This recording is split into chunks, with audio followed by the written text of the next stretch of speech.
يقول يا ليتني يا ليتني يا ليتني قدمت لحياتي فيومئذ لا يعذب عذابه أحد ولا يوثق वथाक़हु। पैगम्बर अलैहिस्सलाम की हदीस है, कादल फ़क़्रु अन यकून कुफ़रन, करीब है कि फ़क़र, गुर्बत, मुहताजगी कुफ़र की तरफ ले जाए।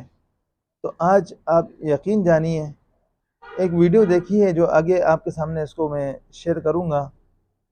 आप उस वीडियो को देखें और आप उससे ख़ुद सबक हासिल करें कि आज का माशरा हम दिन ब दिन तनज़्ज़ुली की तरफ जा रहे हैं। लोग मेहनत करते हैं, तरक्की की तरफ जाते हैं, लेकिन हम मेहनत करते हैं, तनज़्ज़ुली की तरफ जाते हैं। क्या वजह है? जिन कौमों के अंदर बेहयाई हो, जिन कौमों के अंदर वालिदैन ज़लील और रुस्वा हो रहे हो, जिन कौमों के अंदर अल्लाह की नाफरमानियाँ बढ़ रही हो, चाहे जितनी भी मेहनत कर ले, अल्लाह उसको ज़लील से ज़लील करते चले जाते हैं। फयक़ूल रब्बी अकरमन व अम्मा इज़ा मब्तलाहु फ़क़दर अलैहि रिज़्क़हु फयक़ूल रब्बी अहानन कल्ला बल ला तुक्रिमून अल-यतीम वला तहाद्दून अला तआमिल मिस्कीन वतअकुलून अत-तुराथ अकलन लम्मा वतुहिब्बून अल-माल हुब्बन जम्मा कल्ला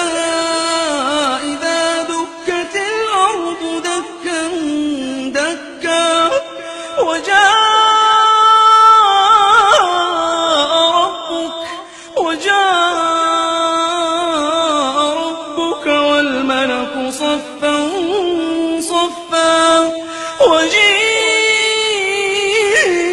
يومئذ بجهنم يومئذ يتذكر الإنسان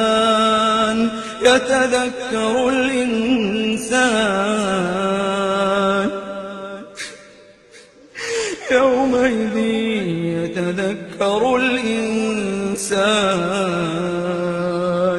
يتذكر الإنسان وأنى له الذكرى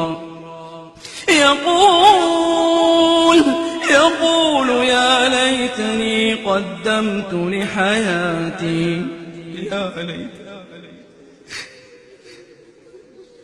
يقول يا ليتني